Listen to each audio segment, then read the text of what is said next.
الحمد لله الذي نزل الفرقان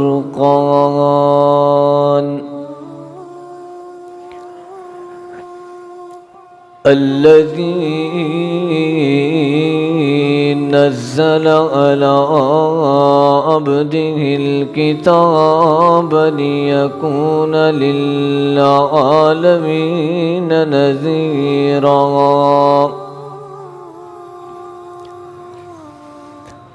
والصلاة والسلام على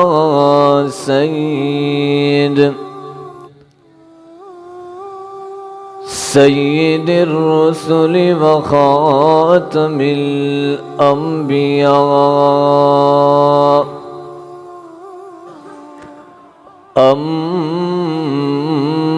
أما بعد فأعوذ بالله من الشيطان الرجيم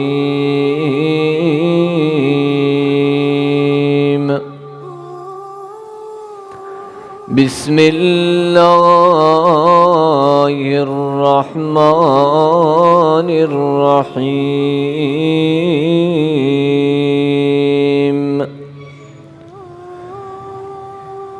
وسيجنبها الأتقى الذي يؤتي ماله يتزكى وما لأحد عنده من نعمة تجزى إلا ابتغاء وجه ربه الأعلى ولسوف يرضى سبحان ربك رب العزة عما يصفون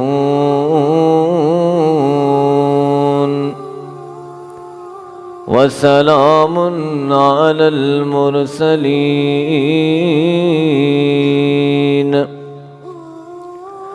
والحمد لله رب العالمين.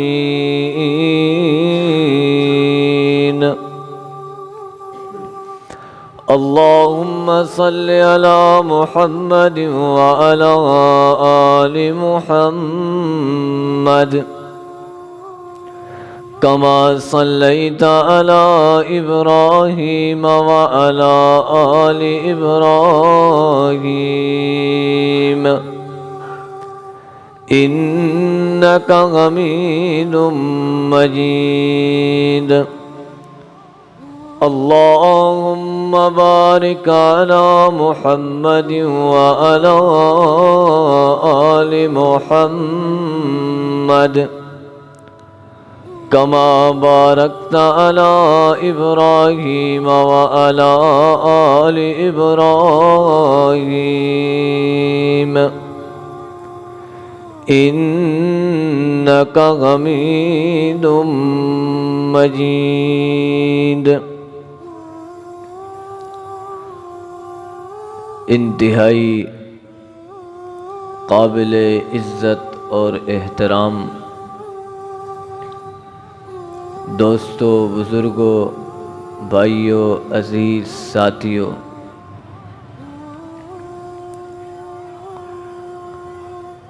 آج فضیلت خلیفہ اول سیدنا صدیق اکبر رضی اللہ تعالی عنہ کے موضوع پر چند باتیں عرض کرنا چاہوں گا.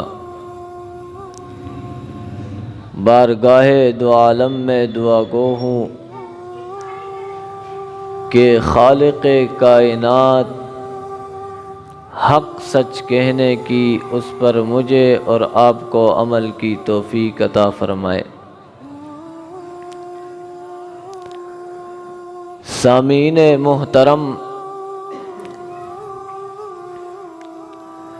یہ جو ہم کو دین پہنچا ہے،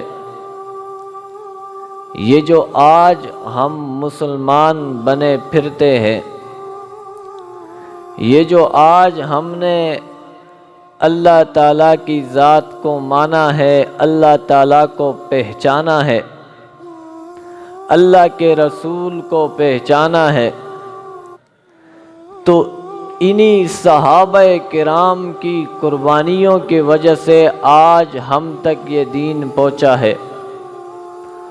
آج اگر ہم نماز پڑھتے ہیں تو اس پر بھی صحابہ کی قربانی ہے۔ اگر ہم اذان دیتے ہیں، روزہ رکھتے ہیں، حج کرتے ہیں، قرآن پڑھتے ہیں، یہ جتنے بھی دین کے احکام ہم ادا کر رہے ہیں، یہ ہم تک پہنچانے والے صحابہ کرام ہیں۔ صحابہ کرام دین کے پل ہے۔ جس طرح دین تک پہنچنے کے لیے جیسے ایک پل رکھا جائے، اس پل سے گزرنا ضروری ہوتا ہے، اسی طرح دین کا ہم تک پہنچنا یہ صحابہ کے بغیر ناممکن ہے۔ اگر ہم دین کی سند سے صحابہ کرام میں سے کسی کو بھی ہٹا دے تو یہ دین نہیں بچے گا، کیونکہ یہی صحابہ ہے جنہوں نے ہم تک قرآن پہنچایا، جنہوں نے حدیث ہم تک پہنچائی۔ تو صحابہ کرام کا بڑا عظیم مرتبہ ہے۔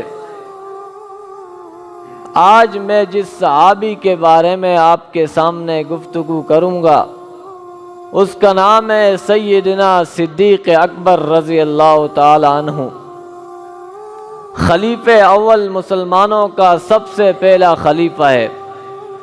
نبی کریم صلی اللہ تعالی علیہ وسلم کے زمانے میں وہ اللہ کے رسول کے وزیر تھے۔ آپ کے وفات کے بعد وہ خلیفۃ المسلمین بن گئے۔ حضرت سیدنا صدیق اکبر کا نام ہے عبداللہ۔ لقب صدیق اور عتیق دونوں لقب نبی کریم صلی اللہ علیہ وسلم نے عطا کیے۔ کنیت ابو بکر ہے، نام ابو بکر نہیں ہے، نام عبداللہ ہے، لیکن کنیت جو ہوتا ہے، عرب لوگ اکثر جو لوگ ہیں وہ اپنے نام کے ساتھ لقب کنیت لگایا کرتے ہیں، تو اسی سے پھر وہ مشہور ہوتا ہے۔ حضرت صدیق اکبر رضی اللہ تعالیٰ عنہ ابو بکر کے نام سے مشہور ہے۔ بہرحال حضرت ابو بکر 2 سال 3 ماہ 9 دن خلیفہ مسلمین رہے۔ اس کے بعد 14 ہجری 22 جمادی الثانی مغرب اور عشاء کی درمیان حضرت سیدنا صدیق اکبر کا انتقال ہو گیا، دنیا فانی سے رخصت ہو گئے۔ حضرت سیدنا صدیق اکبر رضی اللہ تعالی عنہ سب سے پہلا وہ بندہ ہے جس نے ایمان اسلام کو قبول کیا ہے۔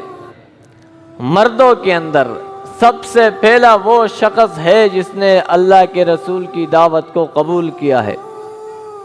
ایک مرتبہ حضرت عمر اور حضرت صدیق اکبر رضی اللہ تعالیٰ عنہ کے درمیان کچھ اختلاف آ گیا، تو یہ معاملہ اللہ کے رسول کے آگے آیا۔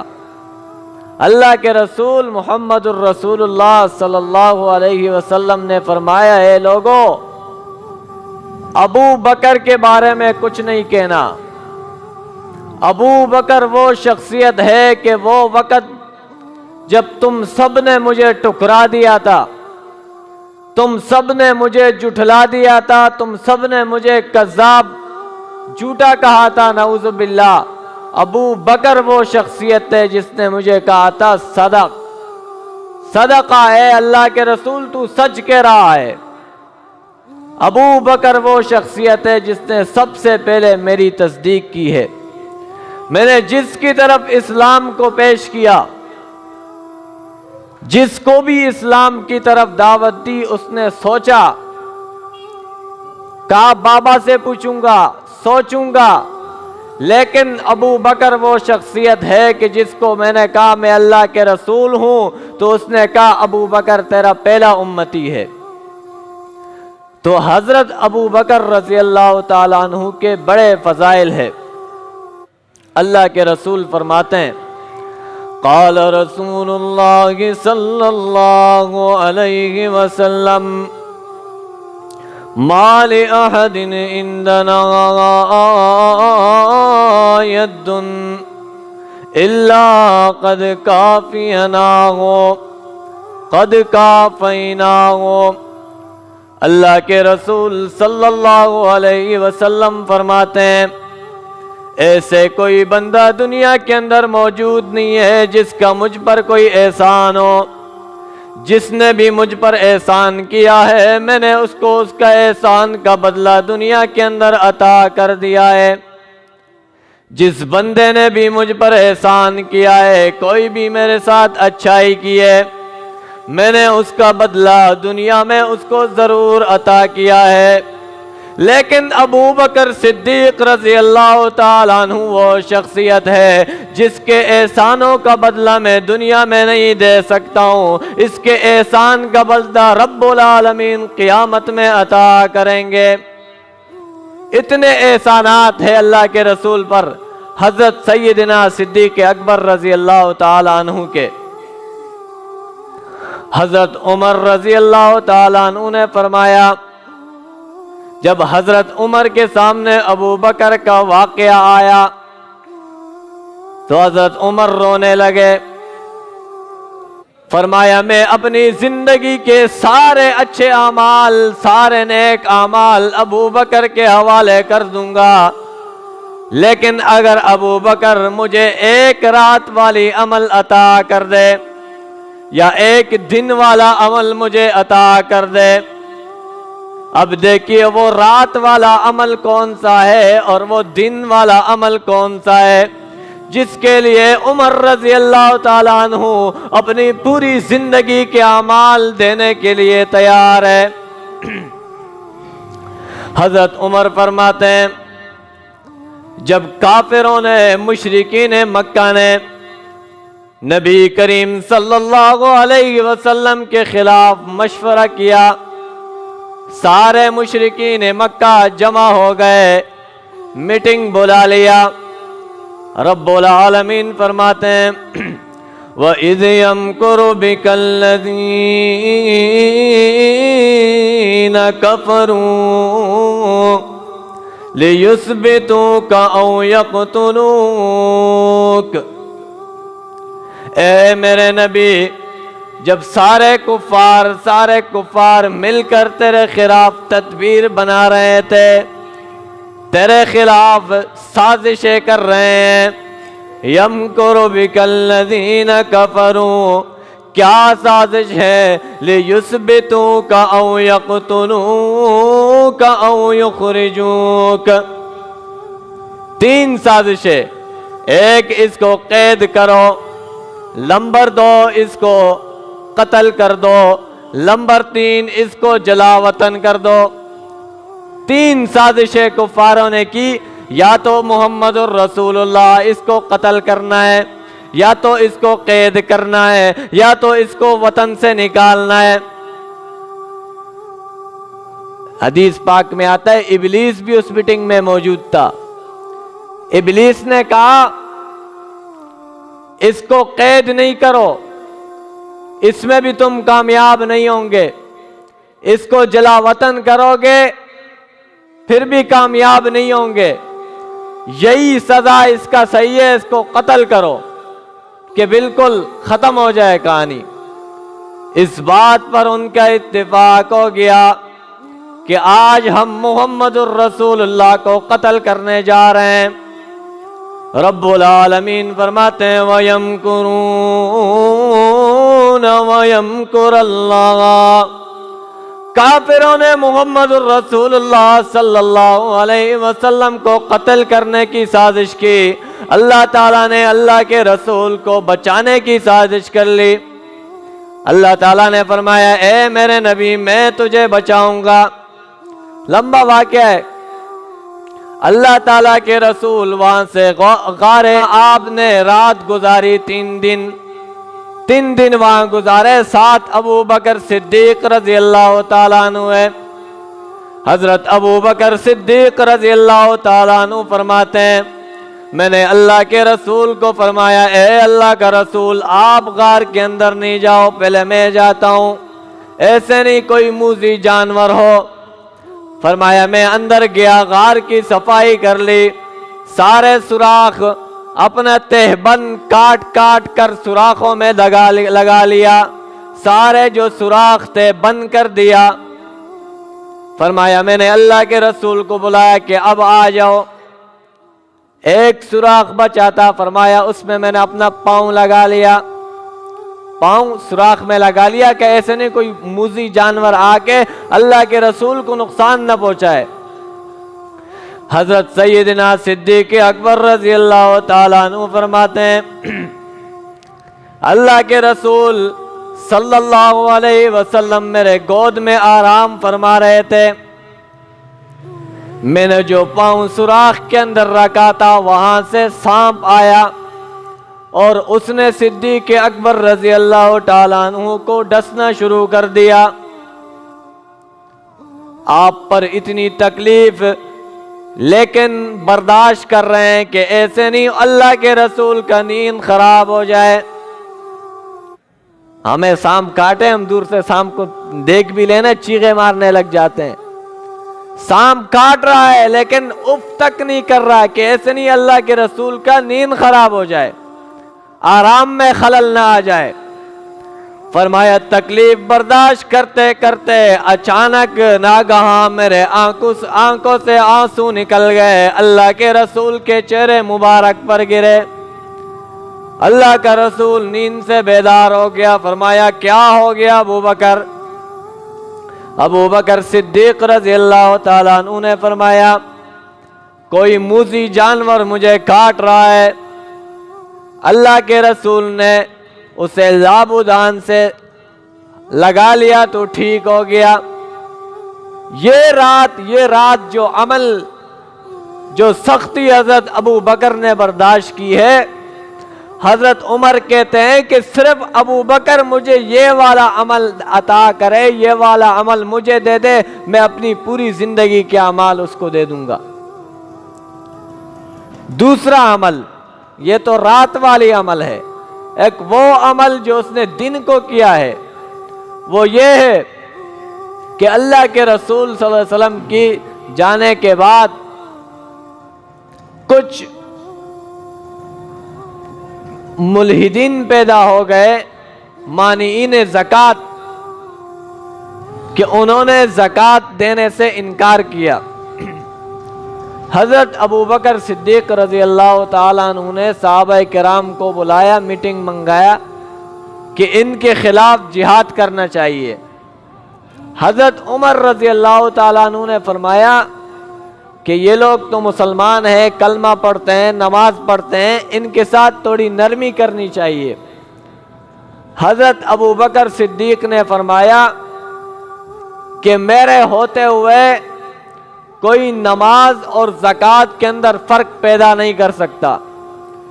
جس رب نے نماز کی فرضیت کا حکم دیا ہے اس رب نے نماز کے ساتھ زکوٰۃ کا بھی ذکر کیا ہے. قرآن مجید میں آتا ہے وَأَقِيمُوا الصَّلَاةَ وَآتُوا الزَّكَاةَ, کئی مرتبہ یہ الفاظ آئے کہ لوگوں نماز قائم کرو اور زکوٰۃ دو. تو زکوٰۃ جس طرح فرض ہے, جس طرح نماز فرض ہے, اسی طرح زکوٰۃ بھی فرض ہے. جو اس فرضیت کا انکار کرے گا میں ابو بکر اس کے ساتھ جہاد کا اعلان کرتا ہوں. حضرت عمر فرماتے ہیں کہ حضرت ابو بکر کی یہ جو دن والا عمل ہے نا, یہ اگر ابو بکر مجھے دے دے تو میں اپنی پوری زندگی کے اعمال ابو بکر کے حوالے کر دوں گا. تو حضرت ابو بکر صدیق رضی اللہ تعالیٰ عنہ کا بڑا مقام اور بڑا درجہ ہے. صحابہ کرام میں سب سے اعلیٰ مقام والا حضرت ابو بکر صدیق رضی اللہ تعالیٰ عنہ ہے. حضرت علی رضی اللہ تعالیٰ عنہ کا قول ہے, ان کے بیٹے محمد بن حنیفہ روایت کرتے ہیں، فرمایا قال قلت لأبی ای الناس خیر بعد النبی، فرمایا میں نے اپنے ابا علی رضی اللہ تعالیٰ عنہ سے پوچھا کہ ابا یہ تو بتاؤ کہ اللہ کے نبی کے بعد سب سے بہتر لوگ، بہتر آدمی کون ہے؟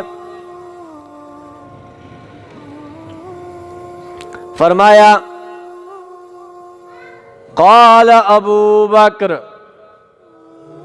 حضرت علی نے فرمایا کہ اللہ کے رسول کے بعد سب سے بہتر شخص ابو بکر ہے، ابو بکر سے اعلیٰ مرتبے والا اللہ کے رسول کے بعد، اللہ کے نبیوں کے بعد کوئی بھی نہیں، سب سے اعلیٰ مرتبہ، سب سے عظیم مرتبہ ابو بکر کا ہے۔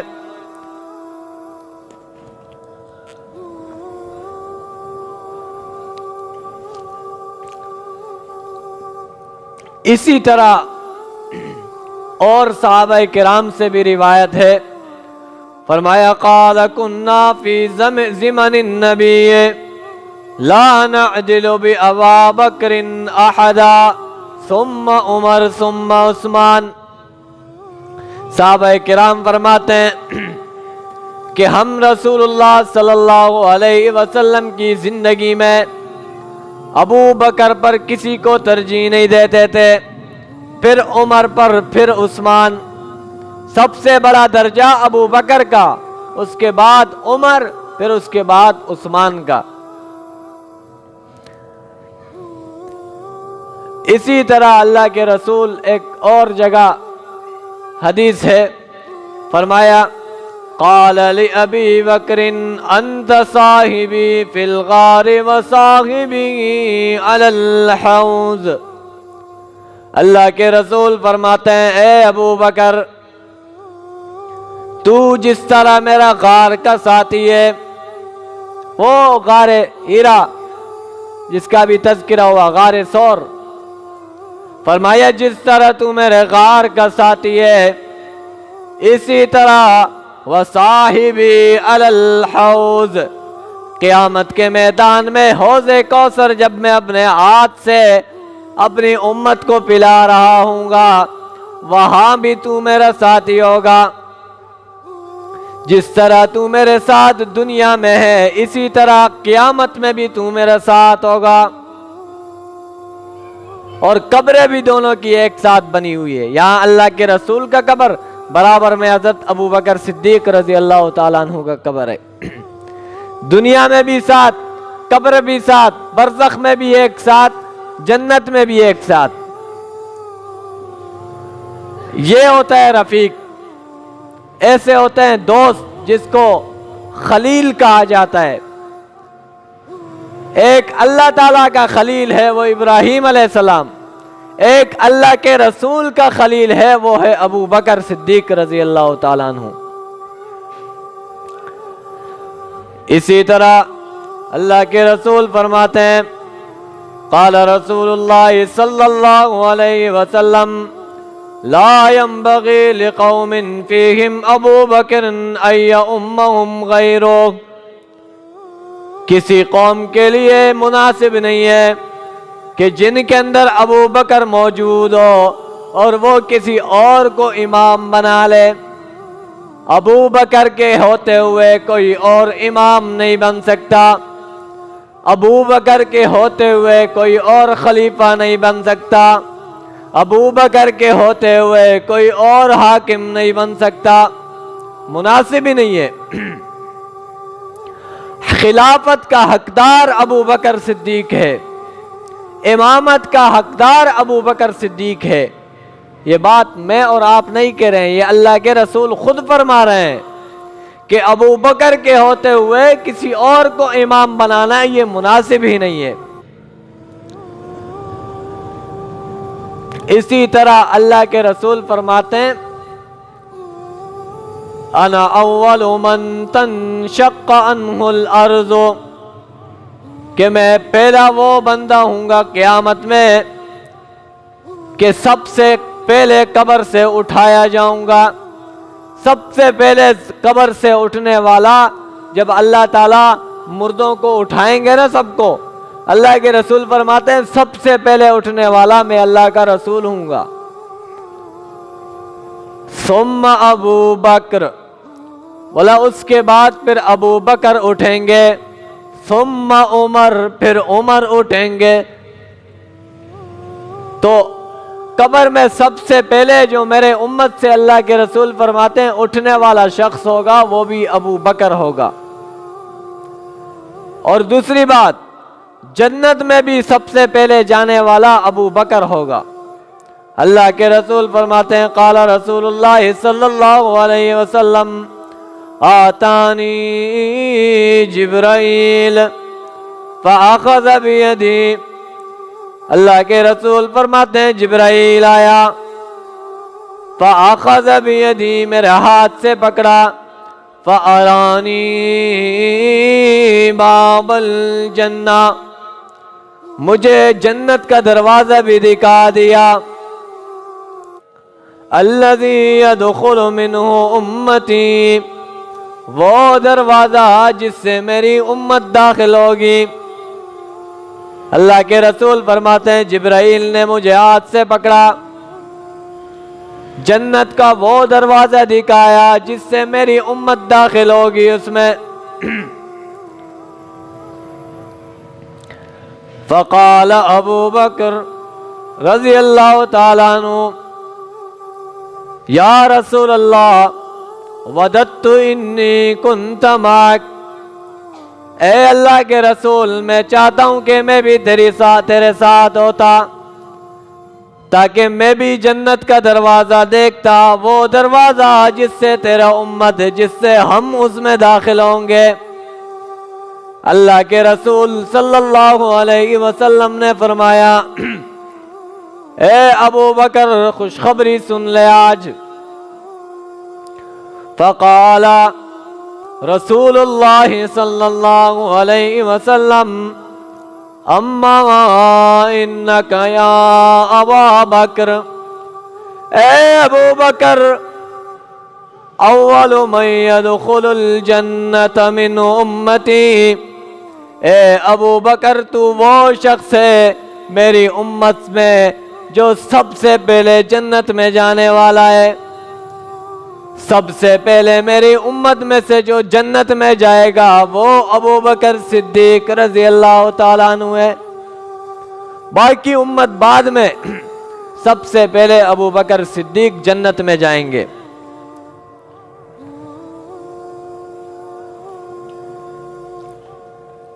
ایک اور چھوٹا سا واقعہ آپ کے سامنے عرض کرتا ہوں پھر بس کرتے ہیں۔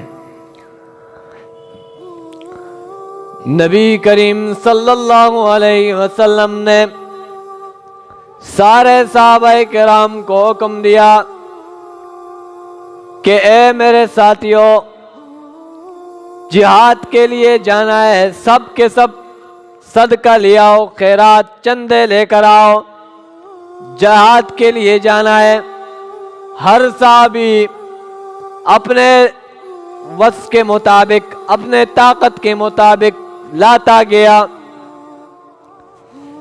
حضرت عمر رضی اللہ تعالیٰ عنہ فرماتے ہیں کہ میں نے کہا آج میں ابو بکر سے سبقت کروں گا، آج میں ابو بکر پہ سبقت کروں گا۔ اپنے گھر گیا، جتنا بھی مال گھر میں رکھا ہوا تھا سارا اٹھا کر اس کو آدھا کر لیا، آدھا گھر میں چھوڑا، آدھا اللہ کے رسول کے لیے لایا۔ حضرت عمر نے آدھا مال گھر میں چھوڑا اور اپنے جتنے بھی مال ہے اس میں سے آدھا اللہ کے رسول کے لیے لایا۔ حضرت عمر فرماتے ہیں میں دل میں سوچ رہا تھا کہ آج تو میں ابو بکر پہ سبقت کر لوں گا۔ حضرت عمر نے سامان جس طرح لایا، اللہ کے رسول نے فرمایا گھر میں کتنا چھوڑ آئے ہو؟ حضرت عمر نے یہ اعلان کیا ہے اللہ کے رسول جو کچھ تھا گھر میں اس کو آدھا کر لیا، آدھا گھر چھوڑ آیا ہوں، آدھا تیرے لیے لایا ہوں۔ اس کے بعد ابو بکر آیا، ابو بکر نے جب سامان لایا اللہ کے رسول نے پوچھا اے ابو بکر بتا گھر پہ کیا چھوڑ آیا ہے؟ ابو بکر کا جواب سنیے. ابو بکر صدیق رضی اللہ تعالیٰ عنہ نے فرمایا اے اللہ کے رسول سب کچھ لے کر آیا ہوں, گھر پہ اللہ اور اس کے رسول کو چھوڑ آیا ہوں. فرمایا کچھ بھی نہیں چھوڑا, سب کچھ لے کر آیا ہوں. حضرت عمر نے فرمایا ابو بکر پہ کوئی سبقت نہیں کر سکتا, ابو بکر سے کوئی آگے نہیں ہو سکتا نیکی میں. تو حضرت ابو بکر صدیق کا بڑا مقام ہے, بہت فضیلتیں ہیں, سب عرض نہیں کر سکتا. یہ چند باتیں تھی, اللہ تعالیٰ عمل کی توفیق عطا فرمائے. پھر کبھی موقع ملے انشاءاللہ حضرت عمر رضی اللہ تعالیٰ عنہ کی فضائل بیان کریں گے. اللہ تعالیٰ توفیق دے. رب